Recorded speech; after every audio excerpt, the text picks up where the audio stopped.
네, 어제 했던 건데 오늘 날짜로 바꿔서 잡았어요. 어제는 세금 계산서를 말씀드렸고 이게 용어가 세금 계산서는 발급이라는 말을 써요. 기본적으로. 그 다음에 이 뒤에 따라오는 게 우리는 전자세금 계산서를 발급해야 되니까 전자세금 계산서를 발급하면 이 발급 명세를 국세청장한테도 보내야 된다고 했죠. 실제로는 거의 같이 진행이 되는데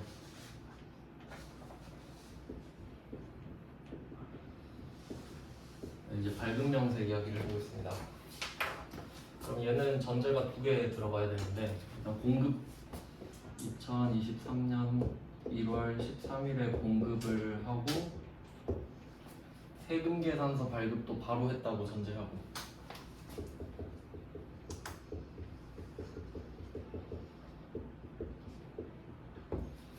이렇게 전제를 깔아야 돼요. 오늘 물건 팔고 세금 계산서도 줬다. 그리고 이제 정상 전송을 찾는 거죠.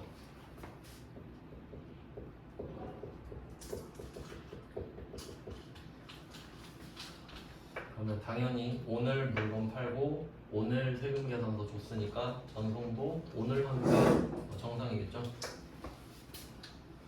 날짜는 똑같습니다. 이게 정상이고 얘는 언제까지 봐주냐를 알아야겠죠. 다음 날까지. 뭐 보통 같이 되는 거기 때문에 솔직히 뭐 봐줄 필요 자체가 없는데 형식적으로 해놓은 것 같습니다.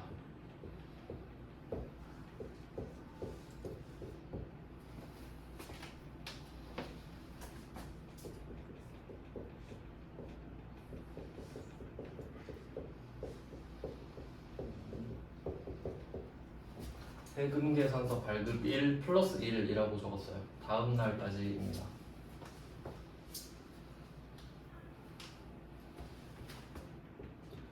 그 다음에 지연 전송.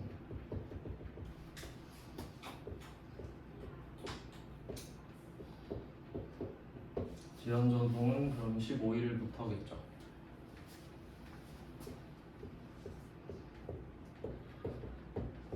그리고 얘도 확정 신고 기한까지입니다.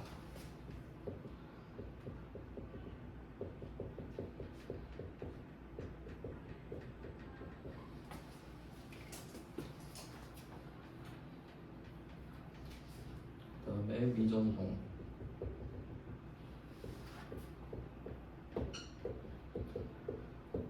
(7월 26일부터는) 전송을 해도 한 게 아닙니다.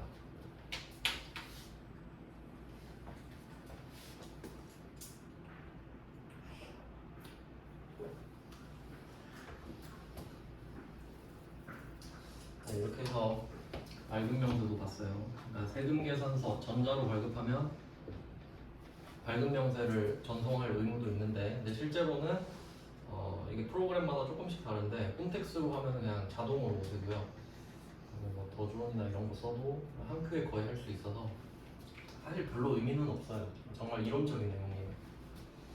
자, 이렇게 일단 내용을 정리를 했습니다. 요건 뭐 별로 안 어렵죠. 그러면 날짜를 좀 설명을 드렸고요. 그리고 이 두 가지 통틀어서 얘는 어떻게 생각하셔야 되냐면 가산세를 왜 맞는 거냐라고 했을 때 만약에 우리가 100만 원짜리 물건을 팔았다고 할게요. 100만 원. 이게 공급가액이죠.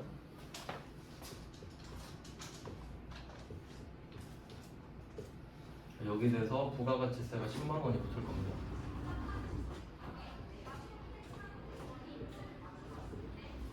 그래서 합쳐서 공급대가죠.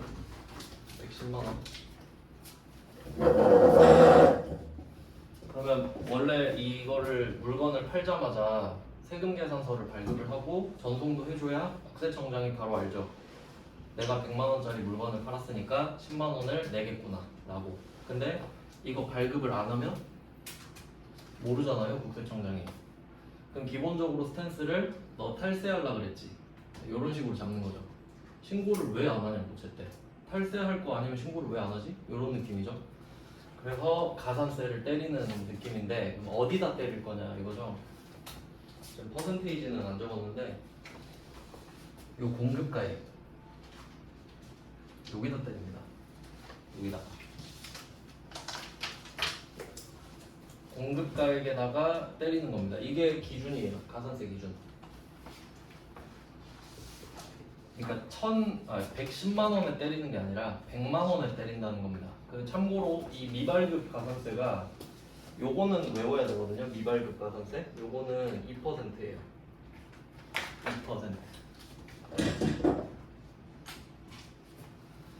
근데 2%라고 하는 거는 외울 수 있겠죠. 안 어려우니까. 미발급이 2%다. 이건 누구나 외울 수 있거든요. 근데 문제는 어디다 2%인지를 모른다 이거지. 그럼 의미가 없잖아요. 그러면 이게 무슨 의미가 있나 생각을 해볼게요. 그럼 2% 별로 아닌 것 같잖아요. 2만 원밖에 안 되니까. 근데 실제 이게 무슨 의미가 있냐면 실제로는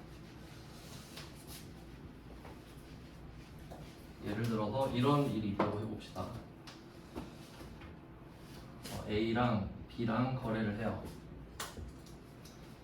근데 이 거래하는 물건이 1억짜리예요. 1억짜리. 1억 원입니다. 그러면 부가가치세가 1000만 원이잖아요. 그럼 B가 이 물건을 사는 거거든요. 그럼 B 입장에서는 부가가치세만 1000만 원이에요.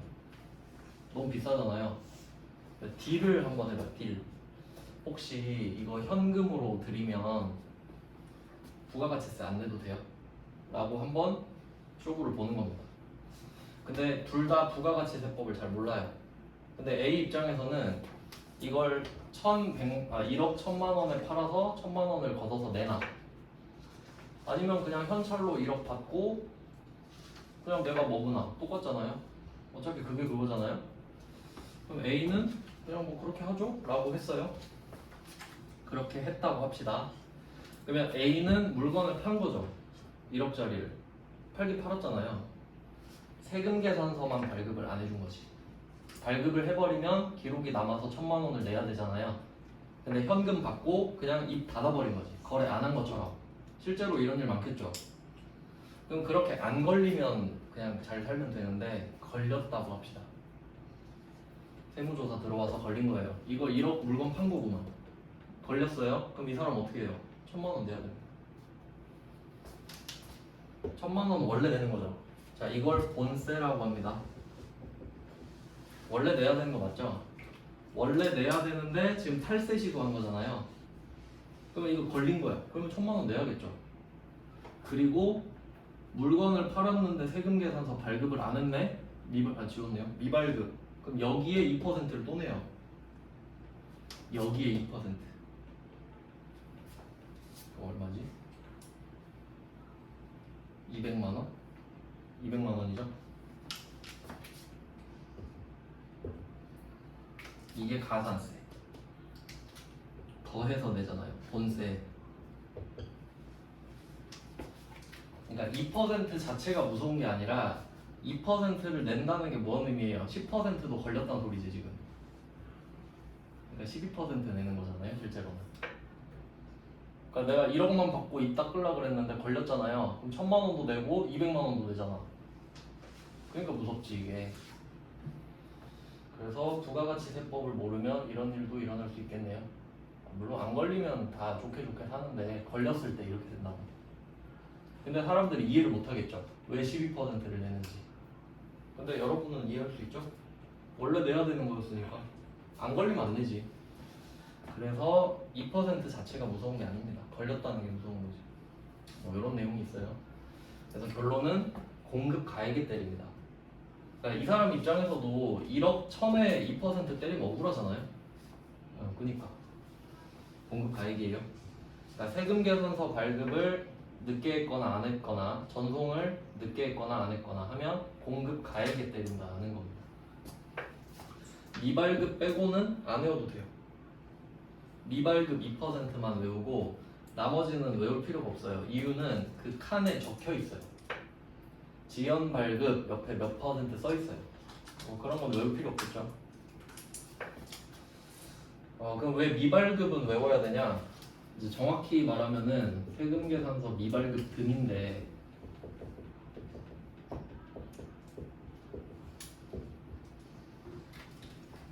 항상 이런 걸 조심하셔야 돼요. 등. 그럼 세금계산서 미발급 등이면 세금계산서 미발급만 있는 건 아니죠. 다른 것도 있다는 소리죠. 그래서 여기에 뭐가 포함되냐면 일단 미발급이 포함되겠죠. 이게 2%예요. 2%? 그럼 뭐가 문제냐? 자, 우리가 법인이란 말이에요. 법인은 전자 세금계산서를 발급해야 돼요. 전자. 의무가 있어요. 근데 종이 발급한 거예요. 종이 세금계산서를 발급한 거지.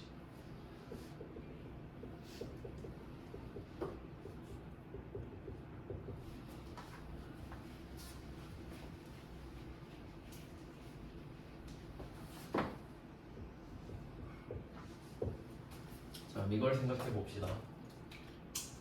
두 개로 볼 수 있는데 종이랑 세금계산서 발급으로 나눠서 볼 수 있어요. 그럼 이게 미발급 등인데 그럼 우리한테 국세청이 법인은 전자세금계산서를 발급하라 그랬어요. 그럼 시키는 대로 안 했죠. 전자 발급하라고 했는데 종이로 발급했죠. 그러면 야 너 왜 전자 하라고 했는데 종이에 써? 발급 안 했네. 그럼 미발급 하려고 했는데 아이 그래도 발급하긴 했잖아요 라고 하는 거죠. 그럼 그러네. 전자는 발급을 안 했는데 세금계산서 발급은 하긴 했네. 그럼 반만 때려요. 1%. 얘는 1%예요. 이 두 개가 들어가는 거라고 보시면 돼요. 미발급 등에. 그럼 이건 왜 외워야 되냐면 그 미발급 등이라는 칸에다가 아까 그 1억을 적잖아요. 그럼 저절로 200만 원이 떠요. 저절로 2%가 기본값이란 소리예요. 근데 종이 세금 계산서를 발급한 거는 1%죠. 그럼 여기다 1억을 적으면 200만 원이 뜨잖아요. 우린 100만 원 내야 되는데. 그래서 금액을 바꿔줘야 되기 때문에 얘 때문에 외워야 돼요. 2%를. 다른 건 필요 없어요. 다른 건 알아서 자동으로 계산해 주니까.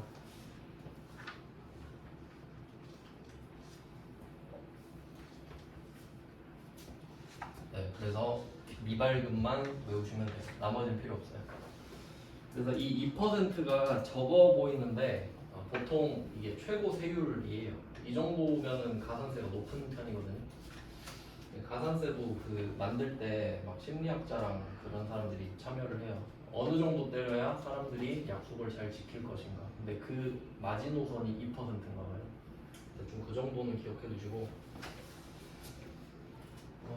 그러면 한번 이제 문제를 풀어볼까요? 일단 쉬운 거는 했는데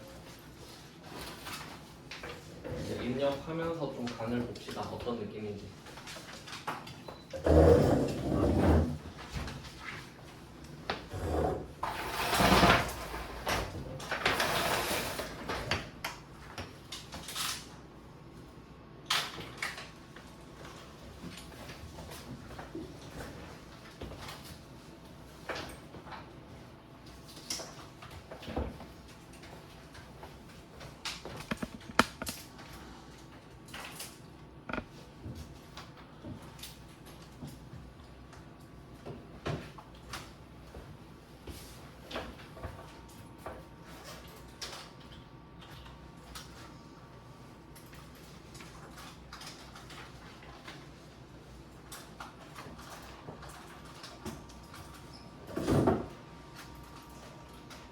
우리가 회사를 하나 만들어서 쓰고 있잖아요. 근데 이거 연습하다가 몇 개 입력해서 데이터가 몇 개 들어가졌죠. 그래서 이거를 삭제하고 다시 하나 만듭시다. 깨끗한 회사를 하나 만들어야 돼서 그냥 뭐 새로 만드셔서 그걸 쓰셔도 되고 저는 그냥 삭제하고 다시 만들겠습니다. 삭제는 회사 등록 들어가셔서 회사 등록으로 들어가셔서 그 그 하나 만든 회사 앞에 체크 박스 있죠 왼쪽에 요거 체크해서 F5번 누르면 삭제되죠. 하고 또 만들어 주시면 되겠습니다.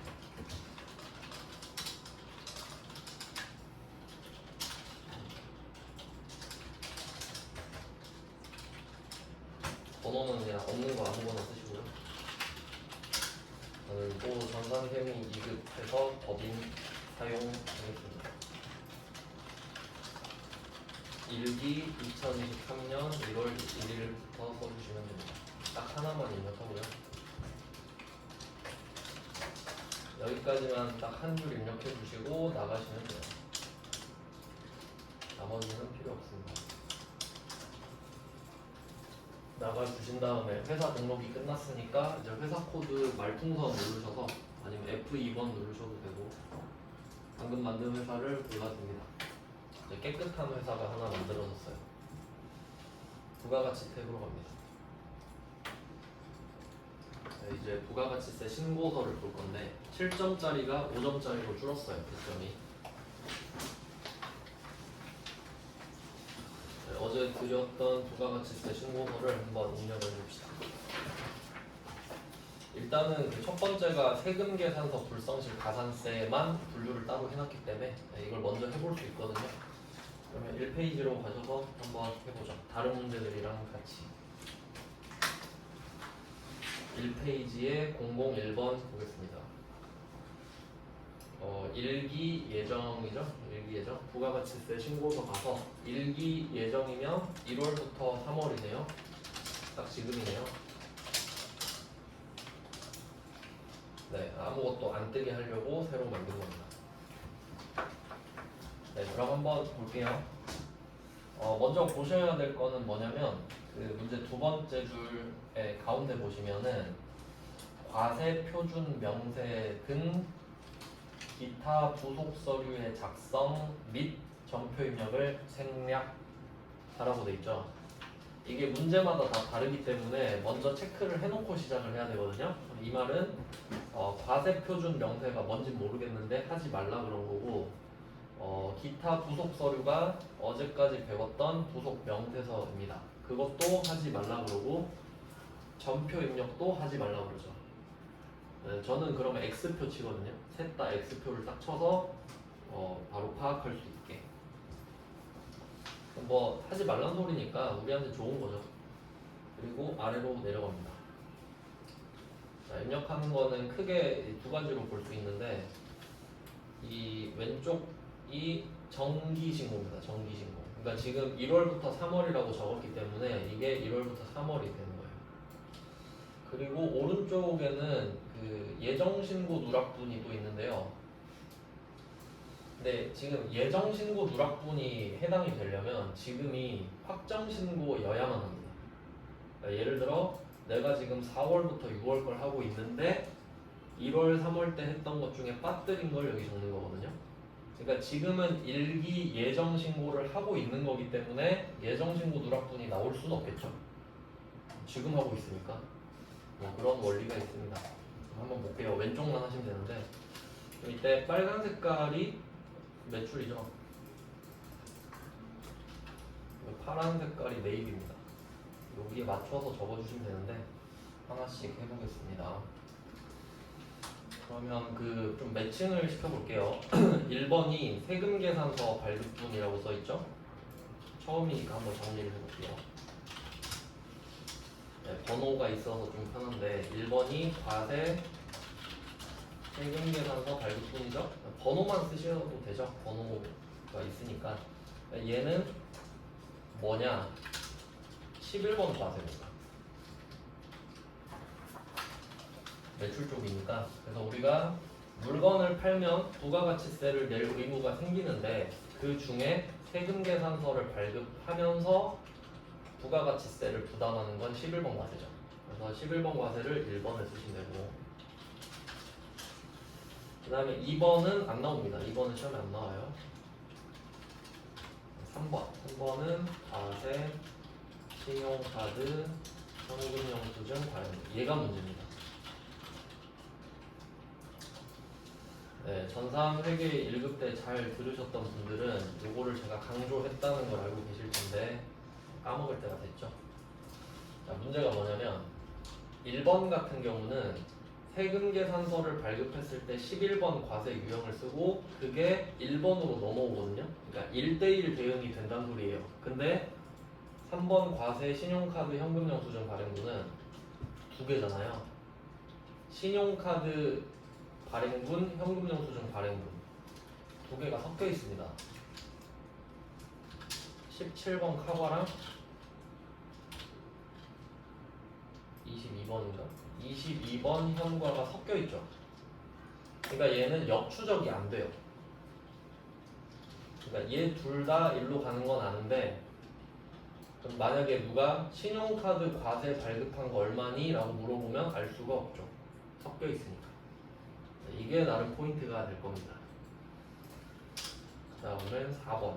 세무 2급에서는 4번이 좀 중요한데 4번은 과세, 기타, 정규 영수증의 매출분입니다.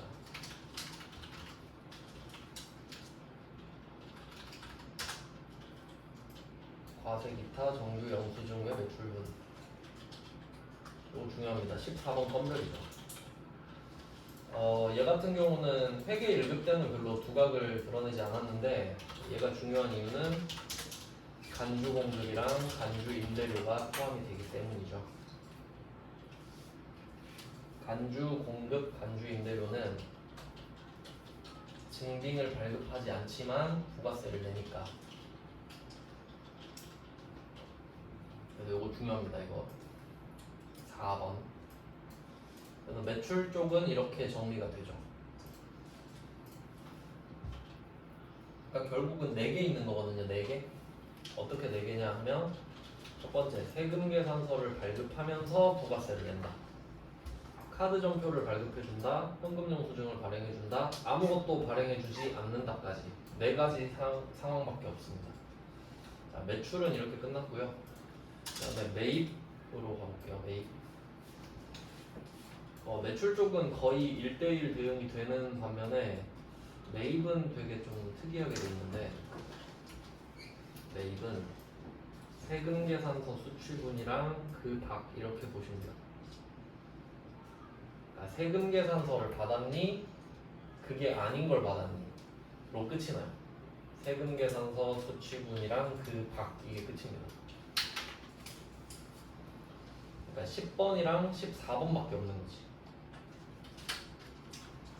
자, 그러면 10번을 한번 생각을 해볼게요. 요것도 디테일로 들어가면 조금 복잡해져요. 이게 10번이 세금 계산서 수취분이잖아요. 그러면 당연히 과세죠. 당연히 매출을 아직 다 안 했구나. 영세를 빼먹었네요. 영세까지 붙이고 매입으로 넘어갈게요. 근데 영세는 수출할 때나 그러니까 간접 수출도 포함되고 직접 수출도 포함이 됩니다. 이때 5번은 영세 세금 계산서 발급 부분에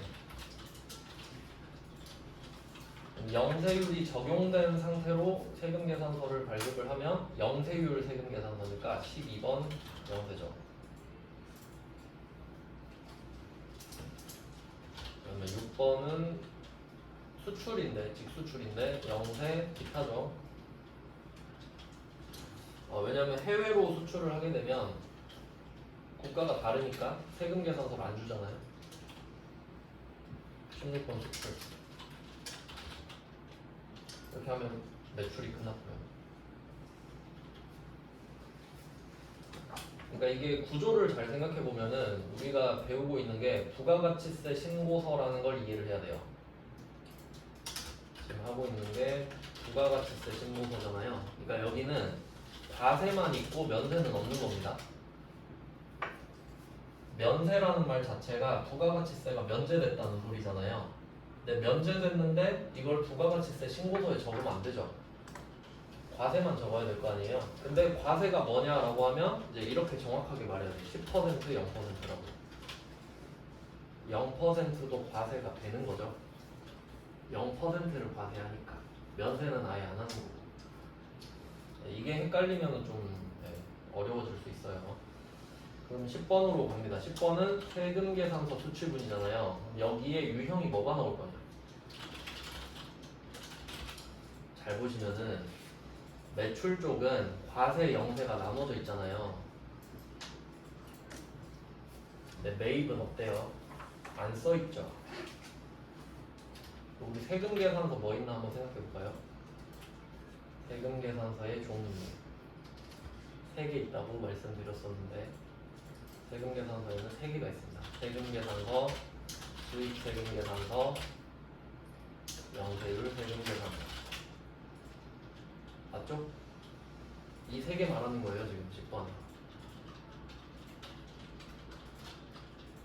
이걸 억지라고 생각하시면 안 돼요.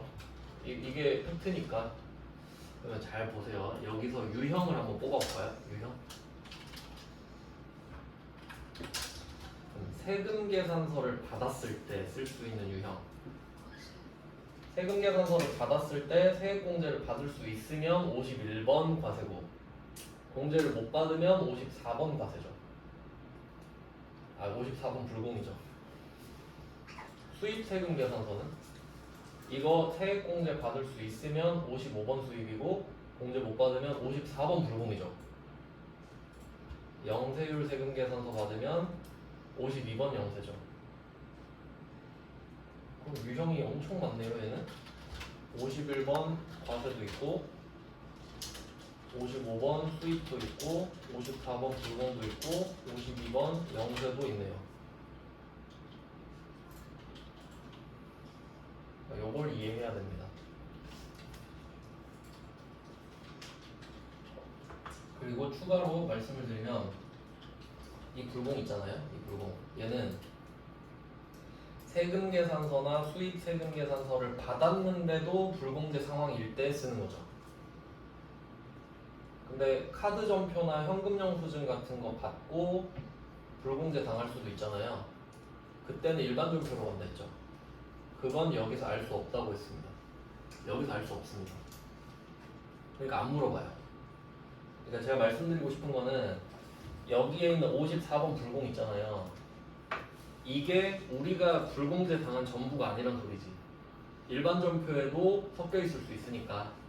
그러니까 이거는 부가가치세, 그러니까 세금계산서랑 수입세금계산서를 받았는데도 불공제 된 것만 파악할 수 있죠. 세금계산서 부가가치세 신고 거니까. 그렇습니다. 그리고 10번은 또 이 안에서 나눠지는데 고정자산이랑 일반으로 나눠지죠. 이 고정자산은 앞에서 그 부속명세서 할 때 말씀을 드렸는데 감가상각 대상자산을 말해요. 감가상각 대상자산입니다. 감가상각을 하는 것들이 고정자산이에요. 그러니까 이론상 여기 토지가 들어가면 안 돼요. 그 다음에 일반 매입은 그 외가 되겠죠. 감가상각 안 하는 거. 그러니까 원재료를 샀다거나 접대했다거나 뭐 이런 것들.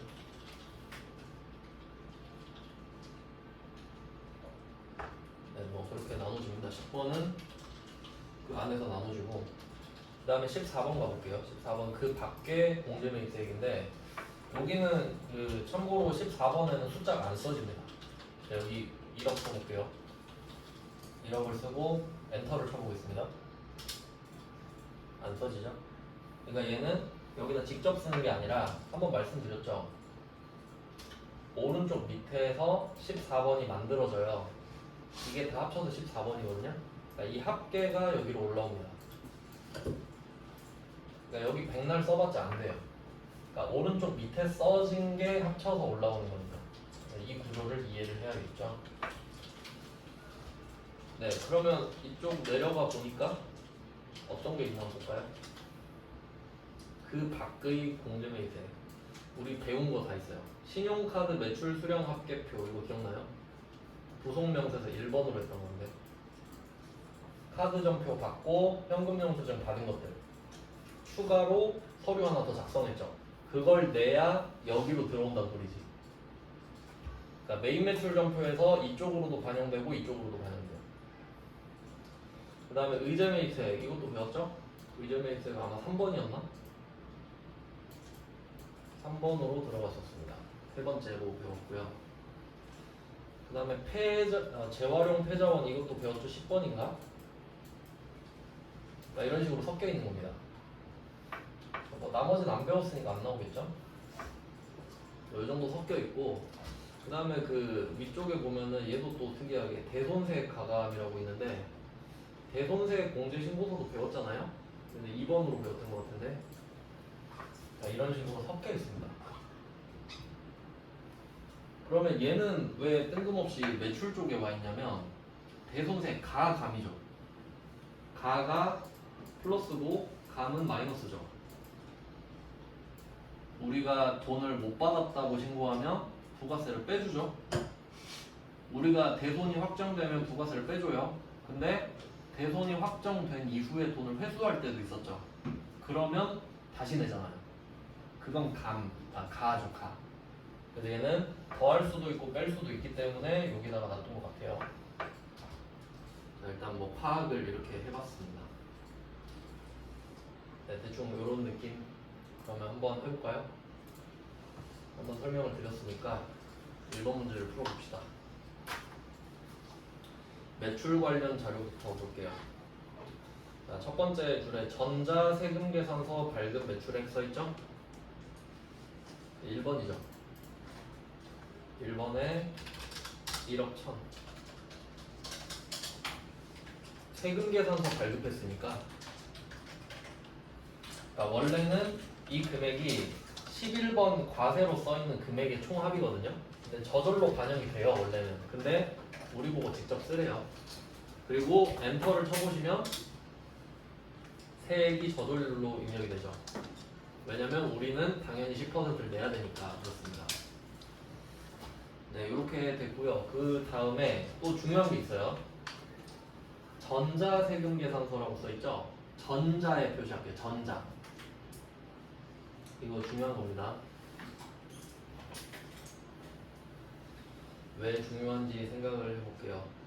그러니까 지금 1억 1000만원어치 물건을 팔았는데 전부 다 전자로 발급을 한 것 같거든요. 우리 아까 배웠잖아요. 우리는 법인이고 법인은 전자세금계산서 발급 대상자인데 종이세금계산서 발급하면 1% 가산세 맞는다 그랬죠. 그러니까 전자로 발급을 했기 때문에 가산세를 안 맞는 거예요. 그러니까 의미가 있지. 이게 종이였으면은 가산세를 두드려 맞는 거거든요. 그러니까 중요한 거예요. 지금 안 맞는 이유를 설명드렸어요. 그냥 넘어가면 되죠. 그 다음에 두 번째 신용카드랑 세 번째 현금 영수증, 얘 둘은 합쳐서 써야 되죠. 한 번에 850만 원을 쓸게요. 합쳐서.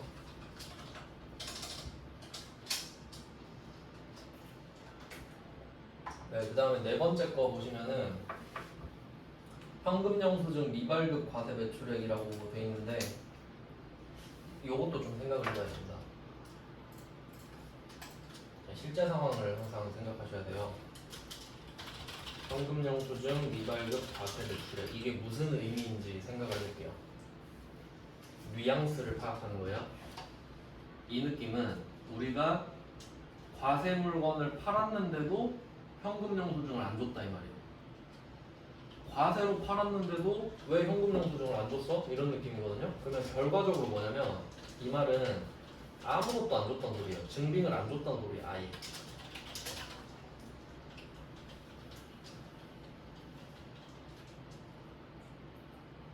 이해되시죠? 그러니까 현금 영수증만 안 준 게 아니라 아무것도 안 줬단 소리라고. 그러니까 왜냐면 카드 점표를 줬으면 카드 점표를 줬다고 했을 거고 세금 계산서를 줬으면 세금 계산서를 줬다고 그랬겠지. 그러니까 이거 왜 굳이 현금 영수증이라고 말을 했냐면 우리가 현금으로 매출을 했는데 현금으로 매출을 했는데도 현금 영수증을 안 줬다 이 말이지. 그러면 이렇게 생각을 할 수 있어야 돼요. 그러면 아무것도 안 준 거잖아요. 그럼 혹시 이게 세금 계산서 미발급 자산세는 아닐까요? 아무것도 안 줬다며. 아무것도 안 줬죠? 그럼 이게 세금 계산서 미발급 아닌가요? 라고 생각할 수 있죠? 네, 상황을 잘 생각해야 돼. 지금 일기 예정 신고하고 있죠. 일기 예정 신고하고 있죠? 그럼 이 말은 뭐냐면 우리가 물건을 팔면서 증빙을 안 줬잖아요. 근데 이걸 일기 예정 때 신고를 하고 있죠. 이 상황을 이해해야 된다고.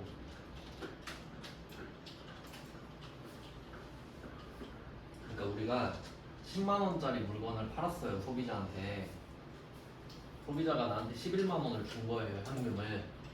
네. 혹시 현금 영수증 필요하세요? 아, 됐어요, 갈게요 한 거예요. 그럼 우린 그냥 얼떨떨하게 있다가 그냥 안 줘버린 거야, 어떻게 하다 보니까. 근데 신고를 지금 하러 왔잖아요. 그리고 이때 이실직고를 하는 거지. 아, 제가 사실 여기 증빙은 없는데 10만 원짜리를 11만 원에 판 적이 있어요. 그래서 만 원 더 낼게요 라고 지금 하는 상황이거든요. 그럼 이 사람은 탈세할 의도가 없는 거죠. 근데 와가지고 야, 너 왜 그때 세금 계산서 발급 안 했어? 가산세 때릴 거야. 이래버리면 누가 사실대로 말해? 와가지고 바보가 아닌 이상, 그쵸? 그럼 얘는 탈세할 의지가 없죠. 그럼 미발급 가산세를 때리면 안 되지. 그러니까 이 취지를 이해하셔야 된다고요. 아까 제가 그 말씀드린 거는 안 걸리려고 용을 쓴 거죠. 근데 얘는 와서 말을 하잖아요. 어쩌다 보니까 발급을 그때 못했는데 돈은 내겠습니다 하면 가산세 때리면 안 되죠. 그렇게 이해를 하셔야 돼. 신고를 하고 있잖아 지금. 그래서 아닙니다. 혹시 그러니까 이게 지금은 아무렇지 않은데 나중에 하다 보면 갑자기 생각이 들 때가 있다고요. 이거 미발급 가산세 아닌가? 라는 생각이 들 때가 온다고요. 언젠가는. 지금은 별 생각 없으시겠지만. 그래서 결론은 가산세가 없다. 4번에다가 10만 원을 받습니다.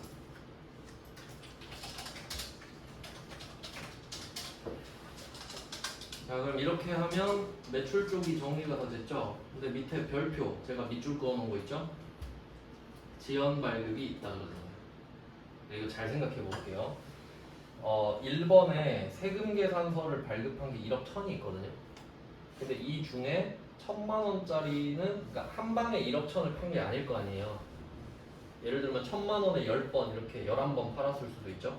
근데 이 중에 1천만 원짜리 한 개는 늦게 발급한 거지. 그럼 그 늦게 발급한 거 하나에 대해서만 가산세를 받죠. 전체가 아니라. 그래서 그것만 가산세를 때릴 겁니다. 그러면 아래쪽으로 가보시면은 26번에 가산세계가 있어요. 26번에. 자, 여기를 한번 클릭해 보세요. 그러니까 이게 좀 구조를 이해하셔야 되는데 이 부가가치세 신고서가 어떻게 돌아가냐면 이 왼쪽 화면이 메인이에요. 이 메인 화면은 안 움직여요. 고정이 돼 있는데 이 오른쪽이 뭐 서브라고 할게요. 이 서브가 세 파트로 나눠져 있어요. 그러니까 이 메인을 대충 3분의 1 이렇게 3등분으로 한다고 하잖아요. 그러면 윗부분, 첫 번째 부분, 둘째 부분, 세 번째 부분을 클릭하면 오른쪽 화면이 바뀌어요. 대충 한번 보여드릴게요. 일단 매출 쪽이 첫 번째 파트겠죠? 매출 쪽을 클릭하면 예정신고 누락분이 뜨네요. 요쪽에. 그리고 좀 더 내려가 보면은 여기서 바뀌는 16번. 16번을 클릭해 보니까 이렇게 화면이 바뀌었죠? 그 다음에 또 밑에 쪽을 클릭해 보면 또 바뀌었죠? 그러니까 이렇게 세 페이지로 나눠져 있어요.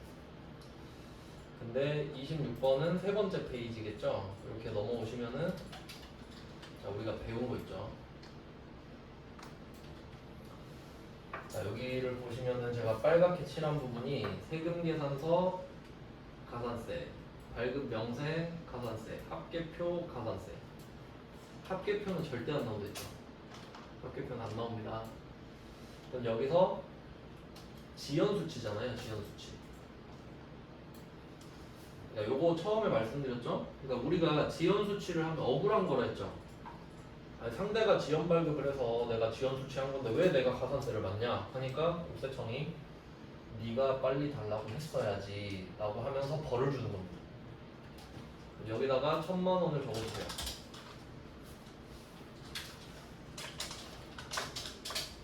1,100이 아니라 1,000만 원이라고 말씀드렸죠. 그러면 여기 보면 5만 원이 저절로 뜨죠. 1000분의 5라고 써 있습니다. 외울 필요 없잖아요. 그래서 안 알려드린 거예요. 얘네한테 시킬 건 시켜야 되니까. 자, 이렇게 하면은 가산세까지 정리를 했고, 그 다음에 매입으로 가겠습니다. 자, 매입입니다. 아, 지원 발급이에요. 죄송해요. 지원 발급이에요. 네, 세액이 다른데. 네, 지원 발급으로 옮겨주세요. 2배입니다, 2배. 당연히 늦게 발급하는 사람이 더 잘못이긴 하죠. 네, 근데 지원 발급으로 해주시고요.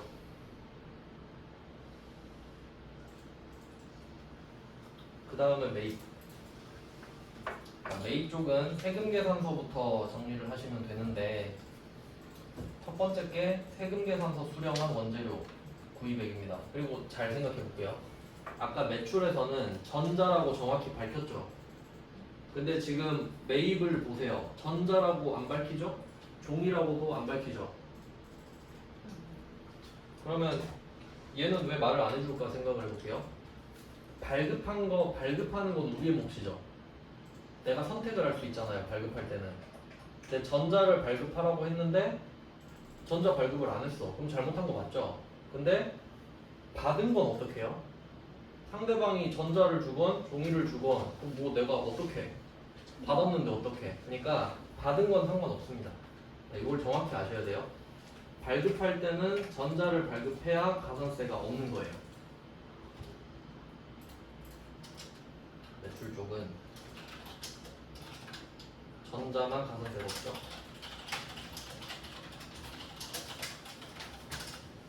근데 종이 세금 계산서는 가산세가 있잖아요. 근데 매입은 상관없죠. 주는 대로 받아야지 어떻게 하겠어요.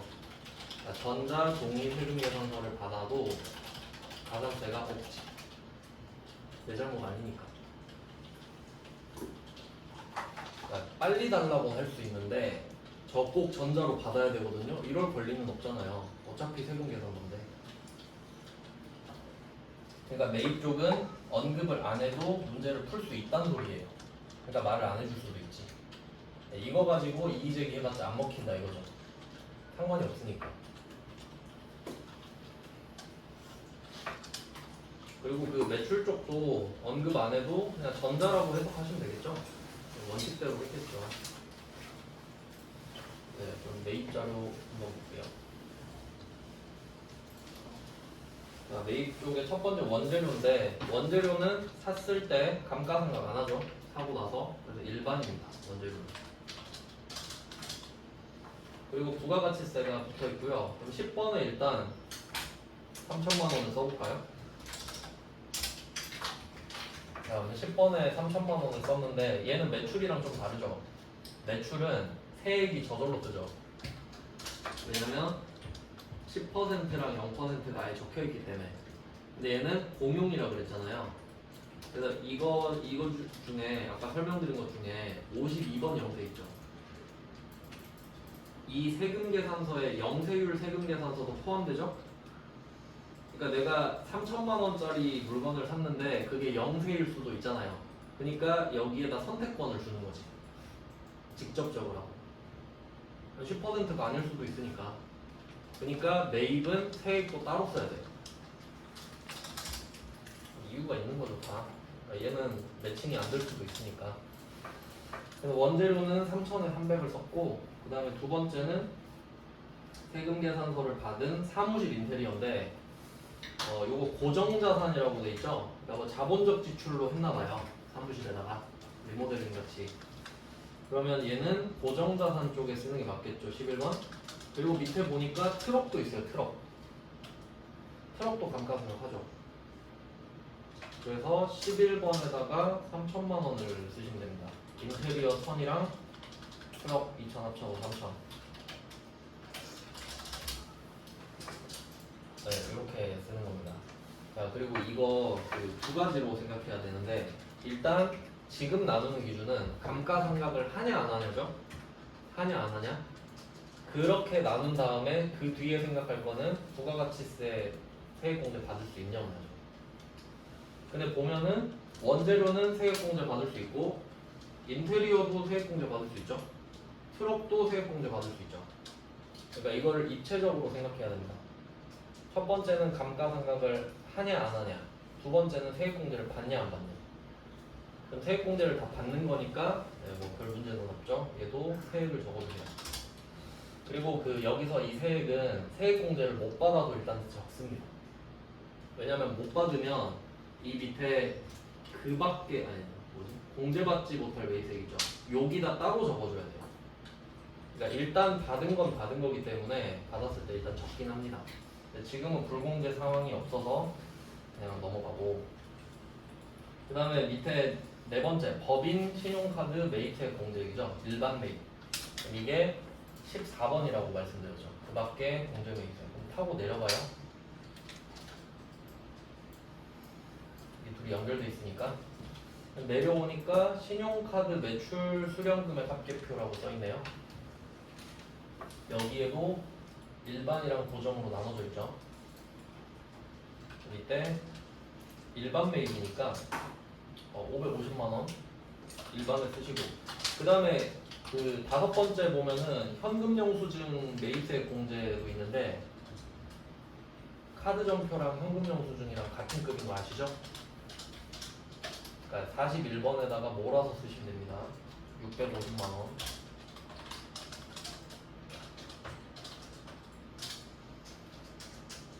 네, 그리고 예보 세액을 따로 써줘야 되네요. 65만원. 네, 이렇게 됩니다. 네, 일단은 지금 몸풀기로 한번 해봤습니다. 가산세는 그냥 갤러리로 나왔죠 지금. 네, 이런 식으로 한다는 거예요. 이렇게 해놓고 좀 쉬다가 계속 보겠습니다.